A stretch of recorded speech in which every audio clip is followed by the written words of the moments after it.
And I will tell you when you have a test. You either pass the test or you fail the test. Do you understand? Yes, sir.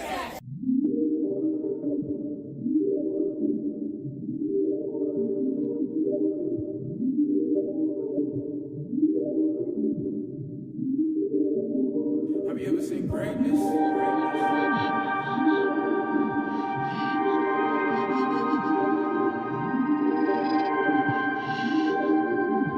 Jojo Jams got that heat. Mirror reflecting my first impression, greatness. Heavy in the game, them other niggas weightless. That's too blunt. Nah, that's what I'm facing. They wanna shine, chasing carrots like horse racing. But I want more. Need a whole fucking mall for what I got in store. Fuck a local show, international tour. Put in so much work and help the unemployed, and nothing could fill his void. Yeah, slow feet don't eat, but I refuse to join the rat race just for the cheese. My own man from the jump, off the porch, concrete jungle, chasing greatness, movement moving, never will retreat. Soldiers stay in the field, long after the kill. Hungry for the money, can't wait to get a meal. Always on go, cause the real don't stay still. Played the hand I was dealt, but I ain't looking for a deal. For real. So, what made you start in the first place, the academy? No, what made you start doing martial arts in the first place? That's when at that time, that's all I thought about. You know, I was a kid, so I was like, I mean, you always wanted to do stuff like that at that age. That was the 80s, the early 80s. Bruce Lee and Last Dragon, you know, Karate Kid came out, all that stuff.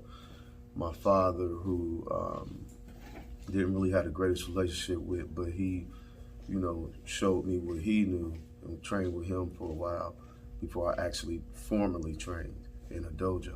And that was in 1985, same year The Last Dragon came out. And, you know, my whole goal was when I turned 15, I was gonna have my black belt and I was gonna open a school. And I did end up, you know, getting my grand championship and my black belt, but I didn't, or junior black belt, but I didn't go as far as open the school and, you know, went another way.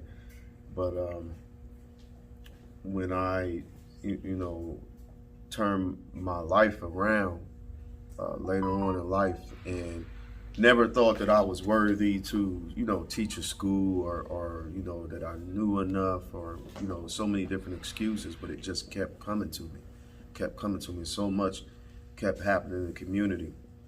And, you know, I was training, you know, on my own like I do for years. And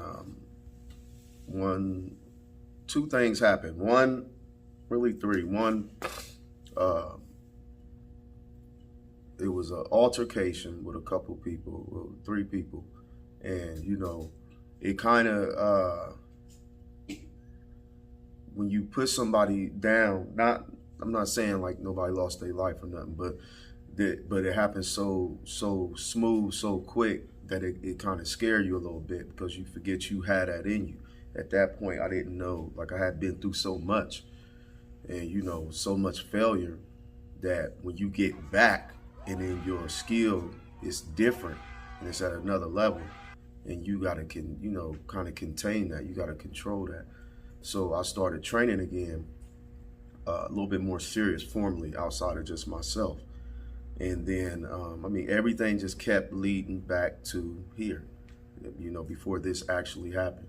And I saw it as a way to help the community. What I'm doing is looking for people. You see the people out with the signs?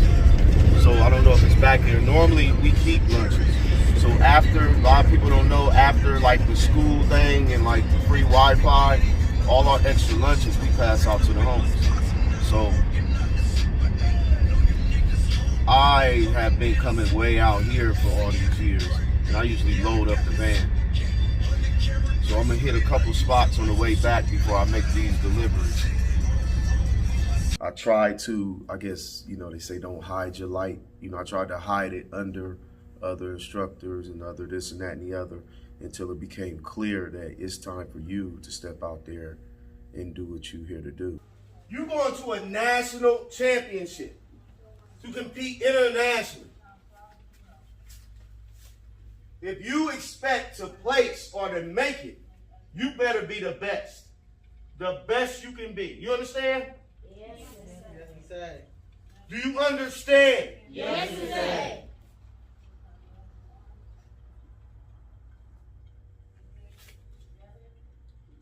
Who got the itch? Who got the itch? And I got the blessing from a number of instructors that I respect. And, and then, I talked to my pastor, and next thing you know, Warriors Karate Academy was born. So I made it Warriors Karate Academy because my original school was Bushido Karate Academy. But out of respect, not just for that school, who the owner has passed, but for another school that's in the area, which I'm not affiliated with, but I know of them, but they have that in their name. So I didn't want to use Bushido. I just played off of it, which is Way of the Warriors Karate Academy. And then eventually down the line, some people that I associate with, when we came up with the emblem, my name just came attached to it, EJs Warrior Karate Academy. That's what it became known as. And next thing you know, that's what it is. So we started from the basement of a church.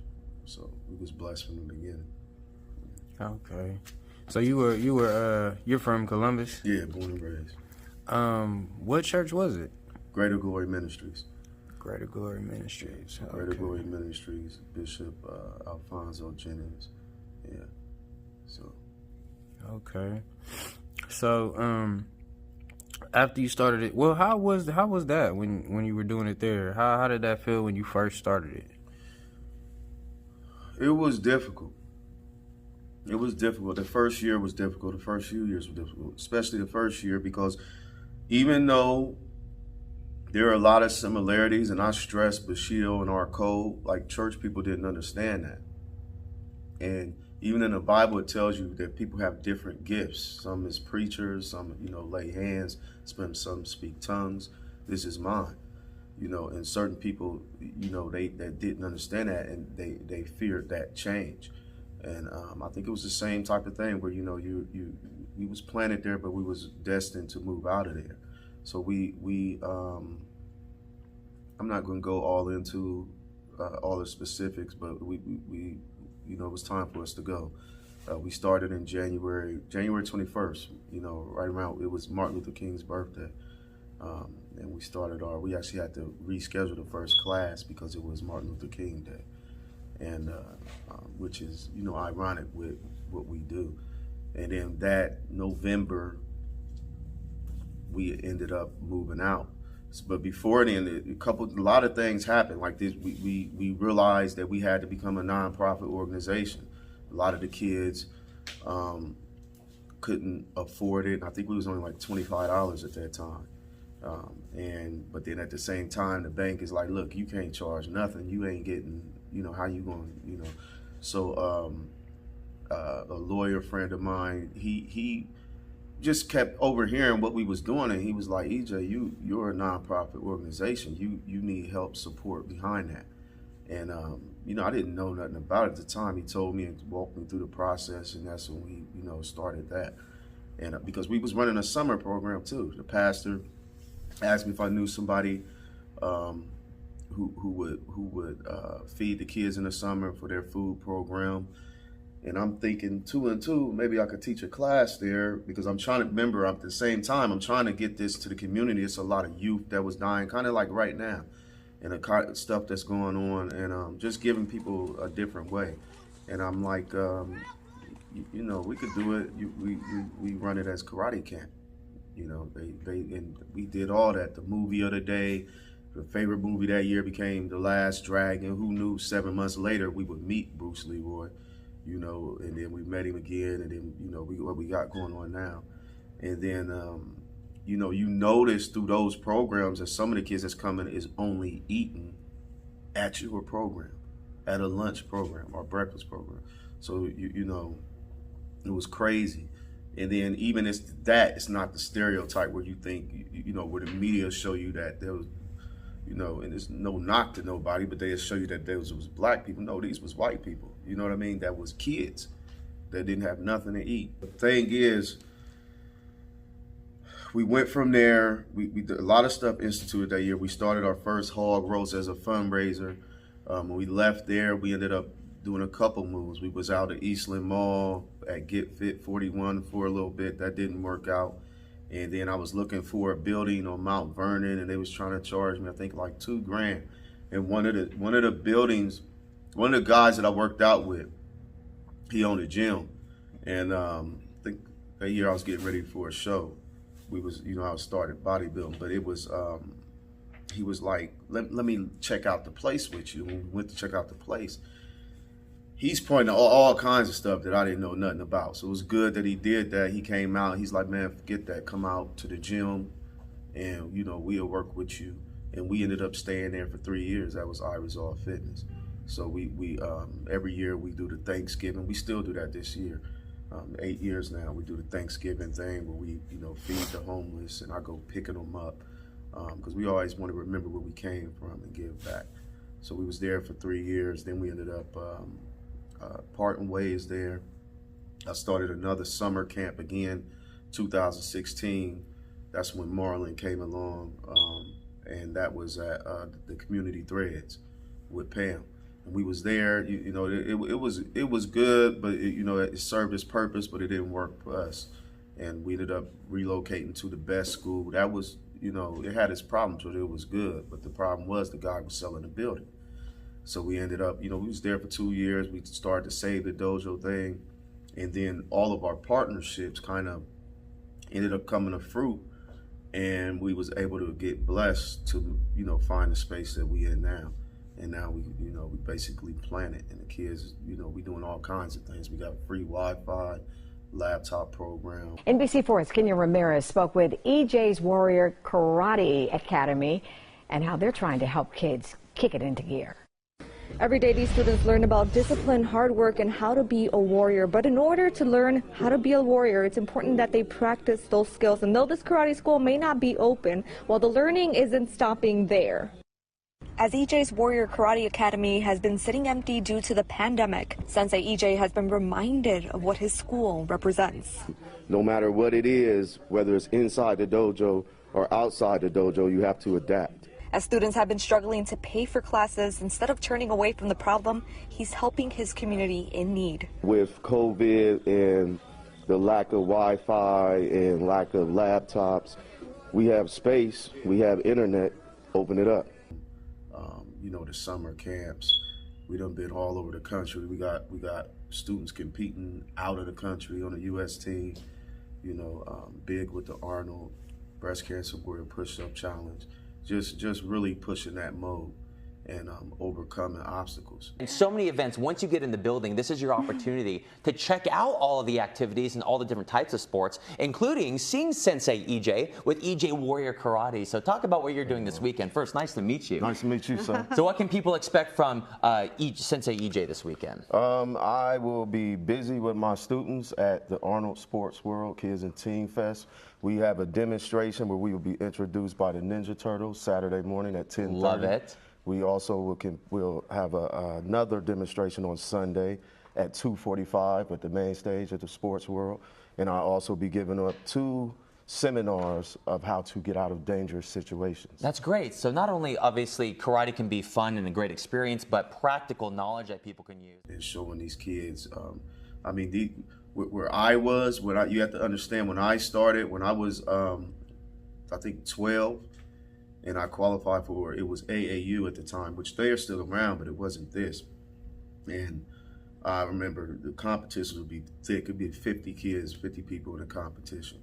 And I remember getting first, all 10s, stuff like that. And not being able to go to that next level because I couldn't afford it, or I couldn't.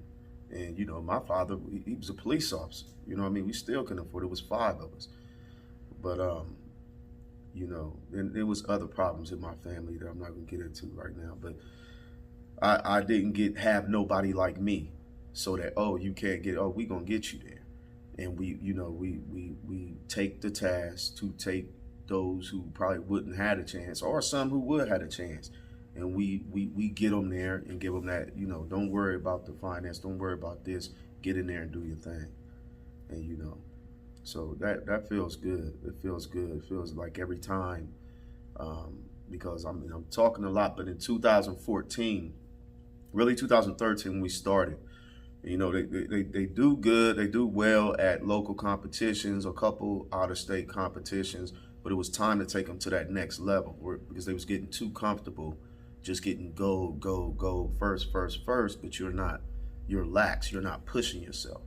So that's when I stepped outside of the open karate and jumped into traditional with the USA karate, which I felt was more similar with where I was at that age. So, and it rocked their world. It rocked all our worlds. You know, we went to the Ohio qualifier, got a lot of, you know, strange looks at first, you know, but by the end of the tournament, you know, it was like a Rocky movie. Like literally, I can't explain it. Like the people was really behind us, you know, cheering and giving pointers. And then you learn everybody ain't racist and everybody ain't this and that and the other, you know. You know, it's difficult because the rules was different. But we barely thought we was gonna get anything going in there. Hopefully a third. They came out with 32 gold, silver, and bronze medals. Qualified for nationals in Reno, Nevada. But when we came back here to Columbus, it just shattered all the dreams because it's like in our community, well, it's not football, it's not basketball, it ain't boxing. Like we don't care. We're not gonna support that. And that's kind of what we got. So I tried everything I could think of, all kinds. We was even barbecuing in the park, trying to sell stuff up to like the day before. We ended up being in a newspaper, you know, because we trained in the park, but it wasn't enough, and we didn't make it that year. So we fought hard. That is literally 2014 is literally when we started working 6 days a week, 7 days a week, and you know, by choice, you know, if they couldn't make it, they couldn't make it. But that's why people see it so busy now. That's when that started. It's been like that for what, 6, 7 years. Like we boom, boom, boom, boom, boom. And it paid off. It paid off. We linked up in 2016, just going to a sparring class, and it was Taekwondo sparring class. And it was nice because, you know, some of the other instructors, they down there with their kids and they coaching them this and that and the other. And me, I had total confidence in mine. Is that the one footage? The one footage I saw? Yeah, no, that's later. That's later. Okay, so that footage was from 2019. But yeah, that's where it happened at. So they went down there to spar. I basically dropped them off. What time they done, I'll be back. And when I come back, they finally sparring, they doing their thing, you know. And I walked up out of there. The instructor came running back up, like, look, you got to come back. I'm thinking one of these boys will pop somebody. And they like, he's like, no, the Supreme Grandmaster wants to talk to you, you know. We want y'all to cross over. So I'm, what? And yeah, so I'm thinking we didn't even get to, how we gonna go to y'all style? We couldn't even get to our own nationals. You know, we can't afford it. He like, we'll work with you. So those things where, not to make it a race thing, but because that's going on now, these other races reaching out to us, and they made it happen. You know what I mean? You don't hear about this in the news, but they made it happen, you know, and we linked up, we partnered up. Boys went there that year, they got a gold. One got a gold, the other two got bronze. One knocked somebody out like the first second of a match, you know, and just because he wasn't black belt, he got disqualified. He's a black belt, he won. So, beautiful kick. And that springboarded us so that the next year in 2017, we went to not only the Taekwondo Nationals, but we went to USA Karate Nationals, South Carolina, okay? And then from there, 2018 is where they really blew up. And we ended up getting a grant from the firefighters. And there's so much that happened, I can't even put it all in one thing right now. But we went to, let me see, the Taekwondo Nationals was in Salt Lake City. And then the USA Karate Nationals was in Reno, Nevada. Again, the same place that we didn't get to 4 years earlier. So we got like double. And they donated $7,500. We had altogether, I think, 10 grand, which amongst, how many kids was it? 9 or 10 kids, you know, we needed You know, probably a little bit more than that. But, you know, for everything, because we was on the road for 18 days. 18 days, rent the van. The van alone was like $3,000, you know, and then gas. And then we went out there. They competed. EJ ended up fighting a 7-foot guy, not no 7-foot lanky, you know, not this guy. You know, he's good. He's beating people 50 something to nothing, you know. And first round, you know, I just want to say his name is Russell. He, you know, he's still around. First round, the guy had 0. EJ had 3. So people was coming around the ring like, what's going on? What he's doing different? Like, you know, it's like Ivan Drago, like he bleeds. But he got EJ, and it's seeing him. It's difficult because 2 things in Taekwondo.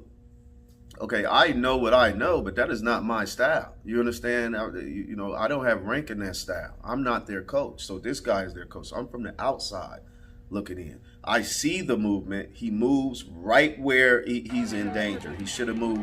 He moves left, or excuse me, he moves right. He should have moved left. And he ran right into a scorpion. Knocked his helmet off was all he thought, but it broke his nose. It broke his nose. Yeah, so he got stitched up, got disqualified, and we drove to Reno. We drove to Reno. He got actually stitched up in Reno, and you know, we still competed. You know, I didn't force nothing. I asked him, you know, how you feel. He still want to bang. He was off, definitely off, but he still secured an alternate spot on the U.S. team that year. You know, which was great considering. And, you know, other people, Marlon, who I think you interviewed, Marlon got bronze. The interesting about Marlon was 7 at the time, but the year before, and I should send you a video of the fight, Marlon had got disqualified in 2017 in South Carolina because he just kept kicking the taste out this boy. And they can't make actual contact to the head at that age. So, I mean, he stormed off and everything. It's funny now. It wasn't at the time. But he completely redeemed himself. You've seen the change when Trump took office. When Trump took office, in certain tournaments, you saw racism. Like you heard somebody say nigger. You understand what I mean? Not all of them and not all the people, but certain ones, yeah. So I relocated that year, 2018, to, instead of going here to the Ohio qualifier, and you know, because the directors don't have they can't control the people, you know. We went to Hampton, which is, you know, mostly a black tournament, and we went down there, and he redeemed himself in front of the same referee he got disqualified from in front of nationals, and he basically disrespected and gave him his respect afterwards, but he ended up winning gold. Look up, Marlon. Jeez. Good job, boys. Good job, Marlon. He fought beautifully then, and then later on he got bronze again when we went to Reno. So that's that picture you see me with him. And since then we just been going, man. Like we've been all over the place. You know, it's crazy that they met Floyd Mayweather. It's crazy that we got to actually fly 2 tournaments.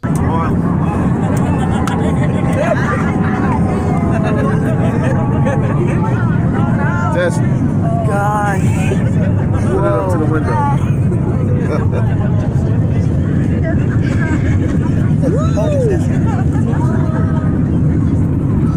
Look at Mikey. Hi, Columbus. You understand? We flew to a tournament. I think that year we was blessed enough to fly 14 people. We even flew in Cheryl Murphy, who's like 17-time national champion, all on the senior team. My name is Cheryl Murphy. I am from Queens, New York. I'm here teaching a seminar because I've been on the national team for about 20 plus years. I've been doing karate since I've been 6 years old, and I enjoy competing. So I am competing again, USA National Karate Team internationally. I have a few competitions coming up, especially because in 2020, karate will be debuted, and hopefully I will be one of the athletes going to the 2020. You know, highly respected by us. And, you know, she do a seminar here for the students. We had EJ train with Coach Tommy Hood down in South Carolina. He flew down there. We flew students all to Las Vegas to compete in the U.S. Open, where EJ got gold and Tommy got silver, Marlon got bronze, and the Junior International Cup. That's what it was. So we you know, COVID done a lot to us this year, but we have kept going. We went to Texas, you know, a little bit after the scare, and they trained with Tom Scott, Brody Burns, Brian Hilliard, Brian These are all people that's either going to the Olympics or at that level. And the one guy, Brody, is the Kumite coach for USA Karate. So it was a great experience. A lot of invaluable information that we still reviewing to this day. You know, so I'm really hopeful for the organization. I just want to, you know, I hope that we get the support that we need so that, you know, we can keep it going and we can help more youth out here, because we got a lot of talent, a lot of people that can do things, but they just don't know it. They don't know about, they know about MMA. They may know about open karate, or even if we did open tournament, it doesn't really matter. You know, martial arts, period, just our way of life. And my goal is to be that bridge so that whatever's popping up, you know, we got you, I got you. One of the biggest things that's our hurdles is at this level is coaching. So I'm put this out there. We did the book. I did Sensei Says No to Domestic Violence. That's because back in, you know, after high school and I, you know, went my wrong way, I was convicted of domestic violence. You understand? I made some bad choices that I'm still paying for this day, and that affects my status as a coach. So a lot of these competitions that these kids have won, I'm not on the floor with the other coach. I'm from the stands, or sometimes I gotta be a volunteer just to get close enough to be able to give them some pointers. You understand? I do what I gotta do to help them. You know, I still have my thorn in my side, my sin to remember, and to be able to preach to them, you know, not to do this, not to do that. But, you know, maybe I had my black belt sit in for me, but it's nothing like when you're doing it. You understand? You always kind of looking for somebody to fill that spot. So I've asked other instructors, but it's never been a good fit. You know, eventually, maybe one of them, or maybe we'll come in contact with somebody that could fill that position as that coach for us, for them on the floor at that level. Because once they, we never even expected to get here, but now you got people on the team, you know, fighting against people going to the Olympics. Once they're at that Olympic level, they have to have that Olympic coach. You need a coach on the floor. So that's the next step for us, is me either training or having the funds to hire, or maybe even somebody volunteering to be a good full-time coach that can fit the needs of the kids, you know, the athlete. You understand? So, and at the same time as I say athlete, you got to understand with the environment that we live in, we are training martial arts. So it's not just for the Olympics. I still have to teach them the street stuff. I got to teach them, you know, what do you do if you get jumped? What if you do if somebody got a gun? What if you do if somebody go to swing on you when you walk out?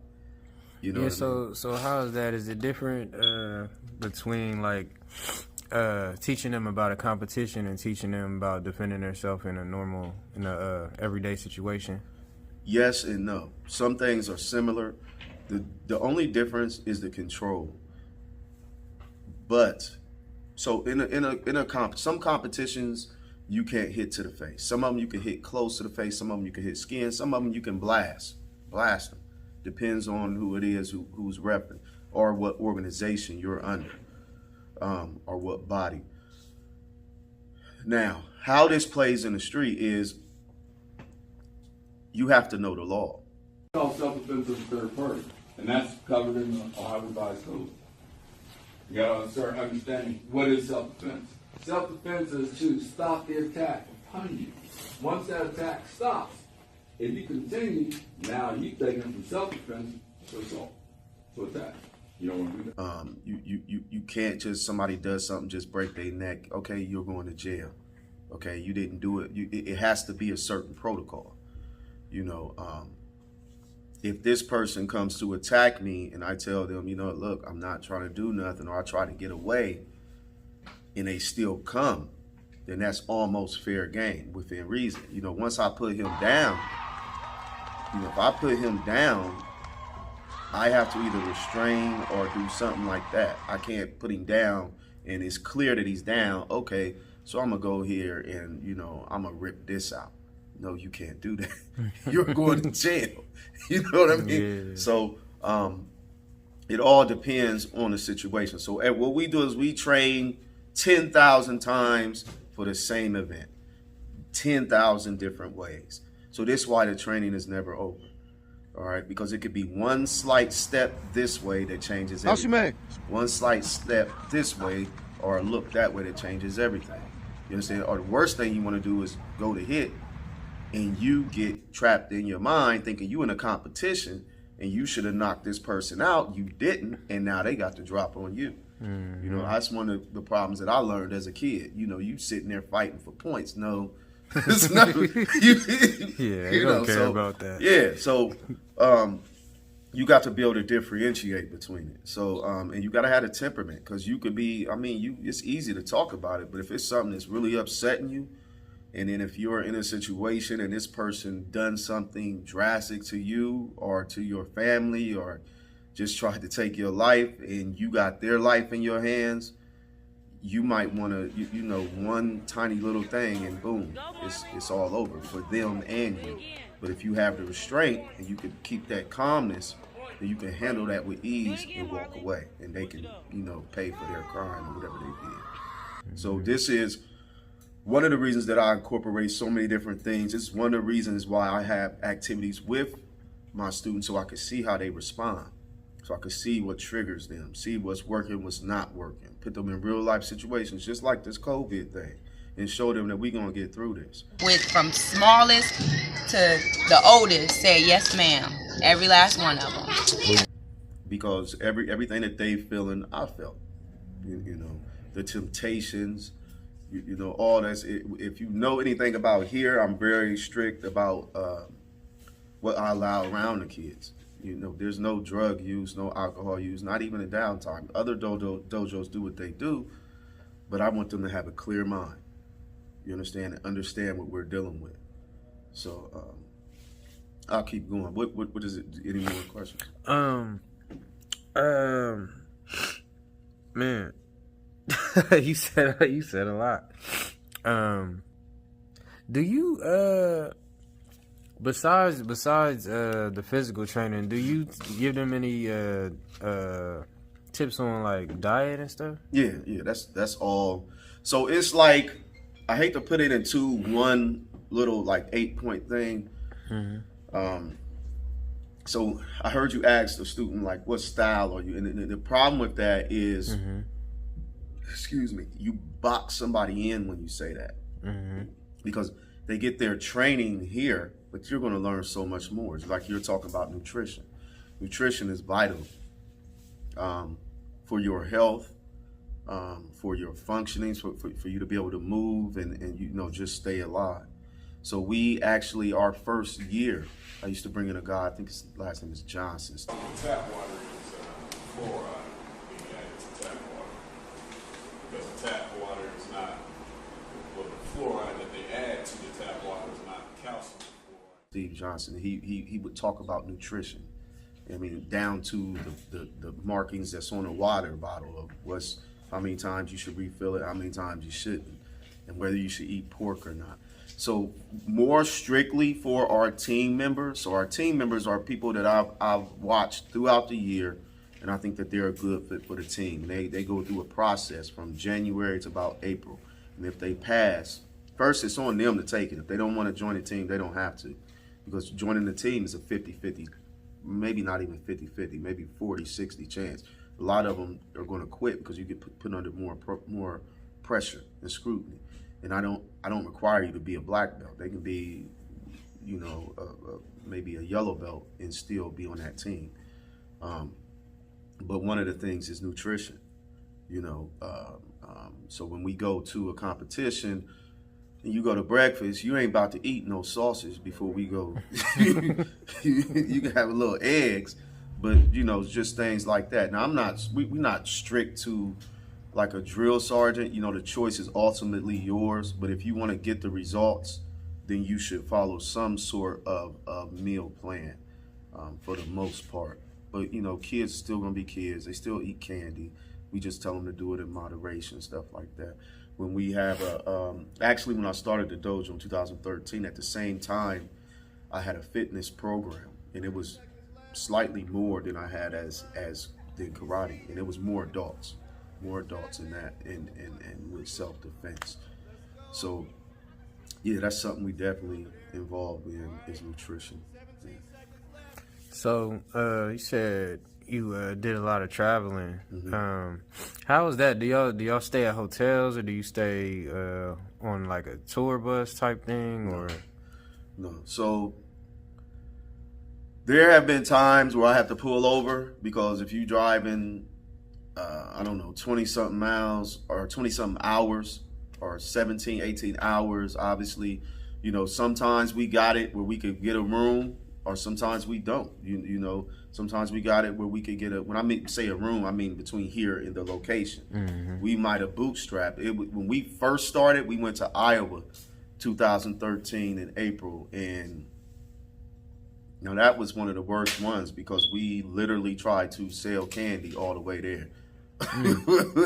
It fell short, a little bit short. But you were selling it though? Yeah, we were selling it. We sell candy, we sell waters, we sell Donato's dough coupons. The first few years, that's how we got to Michigan. That's how we got all over. It was selling water, selling candy. We would even be down there selling them, and then go fight. So these kids, you never know. Last year, we raised over $10,000 selling waters. And I have a couple partners, a couple businesses, and they like, look, come out here, like they have here at the Heritage Festival where they do the music thing. And we was trying to get not only the nationals, but we was trying to get EJ. So once you make the team, the U.S. team, you got to pay a registration fee to go, which I think it was $950 for that one. For the Worlds, it was over $2,200. We didn't make it for the Worlds because first we had to pay for, the Junior Pan Ams. So we had to come up with $950 in like a couple days, and then I had to pay for the flight for him and the chaperone.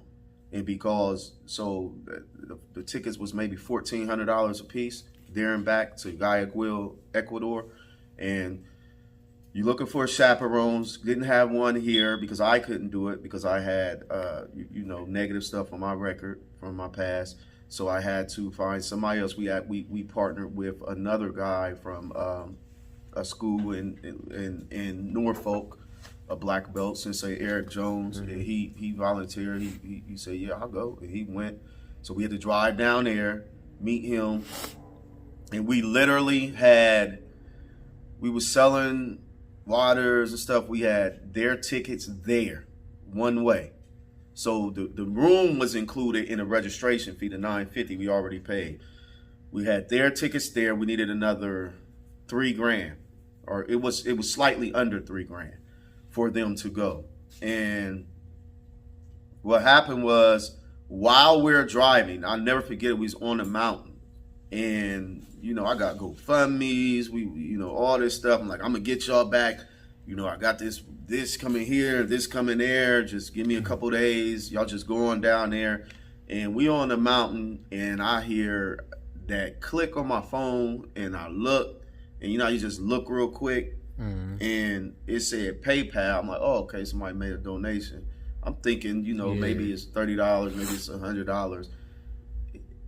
I seen that 1,000, and I look, and had to pull over for a minute, it was $3,000. Exactly what we needed. Exactly what the person who done it supported us a couple times before and after that, but never like that, and very unassuming. You would never expect who was this person chose to remain anonymous, and I'm respecting that. But they wanted to remain anonymous. They was like had called right before and said certain questions that I thought was strange. It was like, well, why don't you go get you some souvenirs? And I'm like, souvenirs? I'm just trying to get them there. I'm like, think about them souvenirs. This is what we need to get them there. I'm focused on that. I'm on a mountain. I gotta go. And then like 5 minutes later, I heard click. Yeah, it's trying to throw you money off. Yeah, just threw the money on there. I'm like, wow. And I had really wanted to go because I still could have went, not as the chaperone, but just went. But EJ had qualified for the first senior Grand Slam in Taekwondo, which is like the top 16 people in the country. And I think at the time he was ranked 10 in the senior division. So we put the money, towards that to help him get there in Colorado Springs at the, not at the Olympic Training Center, but that was at the Taekwondo Center of Excellence, which he went and done that and won his first fight, made it to the quarterfinals. But he had got injured in Ecuador towards the end. It wasn't bad. It was a knee thing, but he got over it. There we go. A couple technical difficulties fixed. Back to action. Beat and win in the blue. Ellis Jennings in the red. Jennings, great spin kick there. He should receive more points for that. Yeah, he should receive more points for that. Let's see if somebody catches it. Yeah, 2 more points. That'll take him to 5-1. Do you remember a couple nationals ago, Jennings popped out on the scene. I think he was fighting Rusty in the semifinal. That's right. That was a red belt, Sherman. Yeah. That was a red belt. Great memory. And wow. he was kind of from a karate background, a little more unorthodox, but I liked it because he was a thumper. Yeah, that was a great spin. It's good to see him here. Yeah, no, you're right. And he was a red belt then. So what has he done? He's climbed through the ranks, worked himself into a ranking here. Great spin back kick there. Yeah, nice back but kick. He can really turn. He turns well. Boy, the athleticism is evident here. He's turned 2 really good spinning kicks.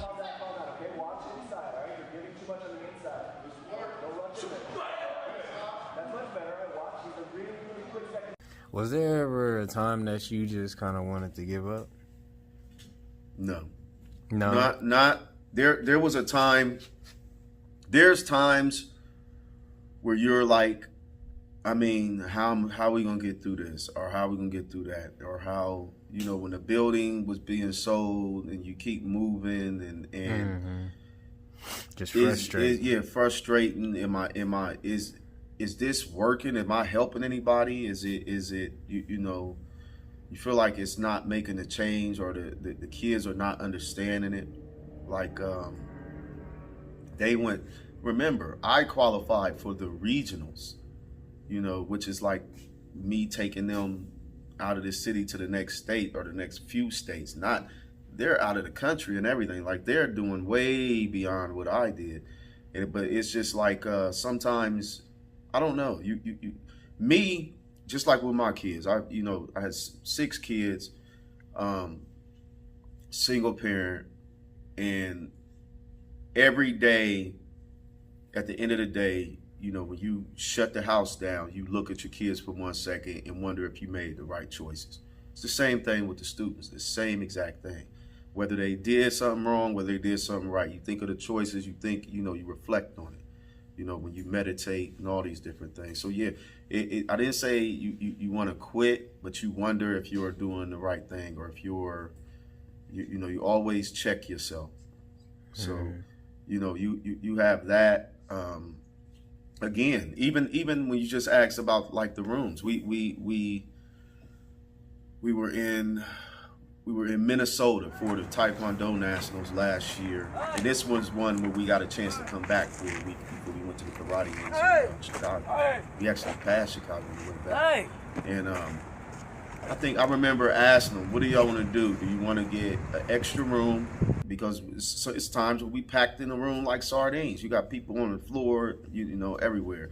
If you got girls or boys, you may put the girls. If you got a mom in a separate room or something like that. You got your little buddy system, but do y'all want a separate room, or do y'all want to save the money for what did I ask? I think I said save the money for Chicago. I think that's what it was. They said save the money for Chicago. Okay, because it was $300 in the budget. I didn't know.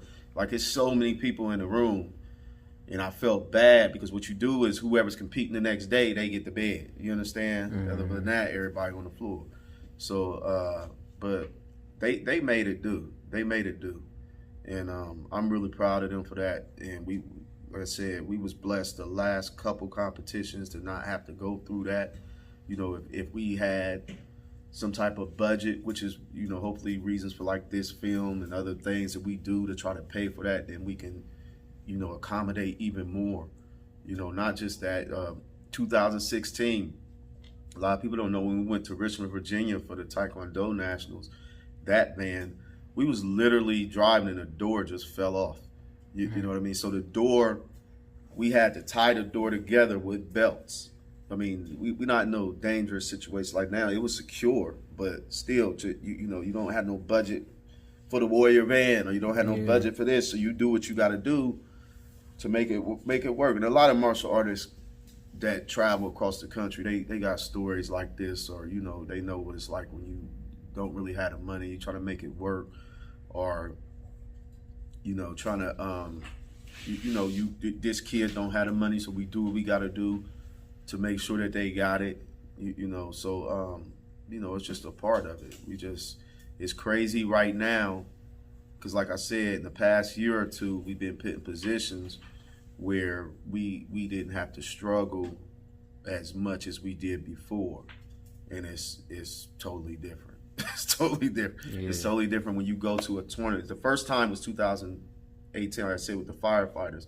It's different when you go to a competition and you don't have to worry about, okay, only get just fries on a $1 menu, or only get this and you can get, kind of whatever, or only get, or I could take them to a restaurant and they could eat, or it's like it's time. So when we partner up with other organizations and we go to a nationals, and they're getting appetizers, and they're getting this, and they're getting that, and I'm like, look, I got $8 for each one of us, and everybody drinking water, and that's real. You know what I mean? It may not have been $8. I think I misbudgeted that the first time. I think I did $10 or $15, and that's, man. We stretched it. I ain't complaining, but it's still totally different to have that and not worry about what you're going to eat or what you're going to do or where you're going to stay and stuff like that. It's like being on a vacation. Yeah, it's like about how much it costs the whole because time. It's like it's like the competition. A lot of your competition, not all of them, but some of them don't have to worry about that. They can focus strictly on the competition. Where this child is thinking about whatever socio-economic problems we have. You understand? I don't want them to worry about that. I want them to worry about, okay, their kata, worry about their technique, worry about their strategy, worry about having the right frame of mind before they go in there. Worry to perform at the best in the world. Like I said, EJ, he didn't place in the Pan Ams, but then he got invited to the Worlds. The Worlds. That's like for the juniors, that's the top in the world. You know what I mean? But he couldn't go simply because we didn't have the money. The registration alone was $2,200, and I think them tickets might have been like close to $2,000 at that time. I don't know. We needed at least 2 of them. They ain't even counting food or whatever. So yeah, just stuff like that. So, Yeah. So, what would you say to somebody that wants to get started in martial arts? Do it. And it never quits. So if a student is with me today and they leave, they could come back tomorrow. They could come back 5 years from now. They could come back 20 years from now. You understand? It never leaves. It may be, maybe I'm not the right instructor for you. It may be, I don't know, maybe it's not the right time for you to receive that information. But it's a way of life. It's a lot of people that want to come in, they want to play karate, or either they want to think they could just come in and learn all these things just straight off the top, and it takes time because it's layers that we're building, layers. I mean, you don't even really start learning until you get to the black belt, and that could take at least 7 years. Yeah, what are those values you were telling them? I don't think that's what you called it though. So we call them codes. So those are, it's an unwritten code. It's something that we use. Everybody didn't practice them. The codes of Bushido. Okay, so we use them to keep our kids balanced. So one of the problems that you see here in America is you see soldiers going to war and they come back. Not all of them, but some of them may, domestic violence or slaughter their family or just do something crazy. And to them, it's maybe not crazy, but you got to understand that person been through a traumatic event. That person just came from killing people. You don't know who they came from killing. They may have to kill some kids. They may have to kill, or whatever. Maybe they was closely killed. So their mind is not the same.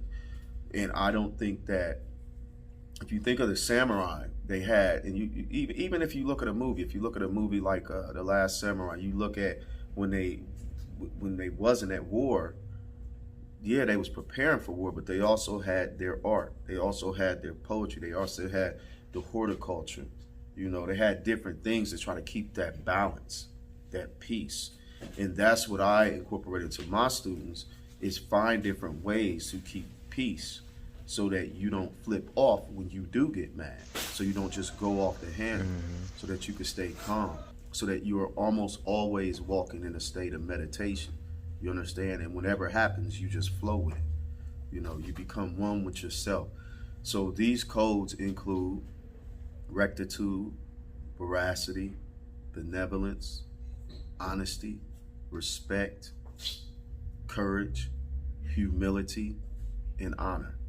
Justice. It's a lot. It's a lot more. You could go to compassion, sincerity. Like they like to say 7, 8 basic codes, but we put kind of a play on it to expand it, and that's where I came with the warrior words of the week, so that they reflect on positive virtues weekly. When we have camp, when I have more time with them, we do that daily. So they're always conscious of the decisions that they're making, and they have to learn how to incorporate it into their way of life. So, so it's a lot of other strategies and components with that, but that's incorporated into our programs and the way that we developed Warriors Karate Camp, and it's all the same. Yeah. So the level that you're at now with the academy, where do you plan on taking it from here? Like, what's your goal from here? My goal is to, one, expand. When I say expand, is to figure out how to reach nationwide, at least. Maybe one city or maybe one state, and then go from there. I'm not for sure right now. Maybe you mean get more schools? Yeah, more schools. Okay. So it could be virtual. One of the big things is my camp. So our camp, what I would rather do is, if we was to come into either able to rent a land or either purchase a land and have our own campgrounds, not to disrespect Camp Kern, but make it fully Warriors Karate Camp, EJs Warriors Karate Camp, and have all of our ideals there and bring in youth from all over. You understand? I don't know if we would connect with counselors or connect to whoever. You have a certain percentage that are at risk, at need, and others who just want to come. You understand? But you have to leave that percentage open for kids that need it. You understand? And get them that way of escape from that 15 blocks or whatever it is that they feel they're trapped in, and show them that, look, these is mountains. Look, we can go over here. You can do some archery. You can get on these horses. You understand? We can come over here. You can go fishing. Let's hop in a canoe. Just get outside your mind. Here, let's do this obstacle course. Let's go over this kata right here on the top of this mountain. You understand? And just forget about everything. Just focus. So these different things, just all types of different strategies. We have that. We want to expand the knowledge of this with the documentary, and being able to introduce martial arts and the different components of it to people that may not be exposed to it. There's a documentary by Common called They Fight, and that's similar to probably what we want to do. We want to people to see our travels and what we go through out here on the road, and that we want people to see that you have kids. Some of these kids that's out here selling waters, and most of them, probably 90% of them, probably more than that, is not no thugs, not no this and that and the other. They just want a couple dollars in their pocket. These kids sold waters to send EJ to Ecuador last year. They sold waters to go compete in Las Vegas, to go compete in martial arts and fight amongst the best in the country, you know. And you just riding past them. One time we was at the fair, and this guy, he just kind of waved off Marlon, like cut in front of him. And instead of going off and acting ignorant, this and that and the other, I said, yeah, everybody got on their red Warriors shirt. So yeah, he just got bronze at the U.S. Karate Nationals in Reno last week. You should have seen this guy's face. He just dropped. Like, him? I'm like, yeah, him. He's like, wow, congratulations, buddy. Hit him with So the yeah, buddy. yeah. So showing and at the same time, you showing the kid it's a different way of doing it. You know what I mean? Mm-hmm. So yeah, I want to expand that. And everybody's not a football player. Everybody's not a basketball player. We have kids that's that, but for the ones that's not too, we here. You know what I mean? And you could be right here with us, So that's basically what I'm saying. To the dads or the people out there who maybe messed up or made a mistake, I did all this and I couldn't even get a coach's license. You understand? But I still got somebody to Ecuador. He was invited to the Worlds. He got students met Floyd Mayweather, then traveled all around the country, competing with Tom Scott and Brian Err and people that's on the Olympics, and Cheryl Murphy and countless others, and just regular people just like them, So if I can do it, and I can do this from a church basement in a dream, in faith and belief, what can you do? You could probably do that and more. So, just keep your head up, and as long as I believe if you're on the right thing and you can stay the course, check yourself every day and stay the course, I believe that this could be an inspiration for a lot of people. So that's why I'm here. Yeah. Okay. Well, that's pretty much everything. Yeah, right that's there. it. That's a wrap right That's there. it.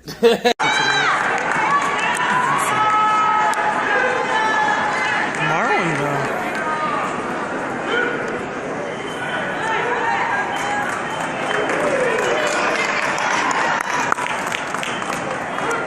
I love Marlon because that was my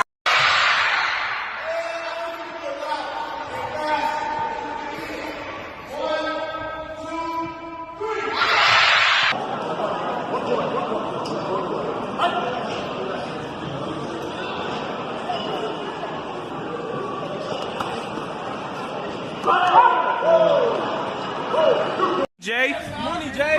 5. Oh!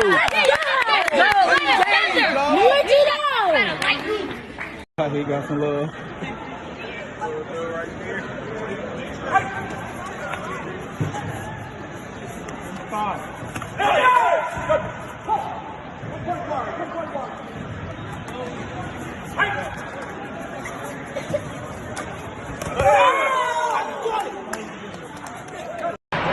Let's go, Marlon!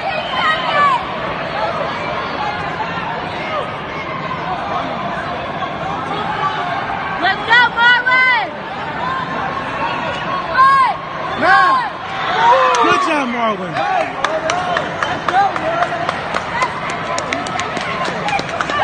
Excellent, Marlon. Let's go. Good job, Marlon.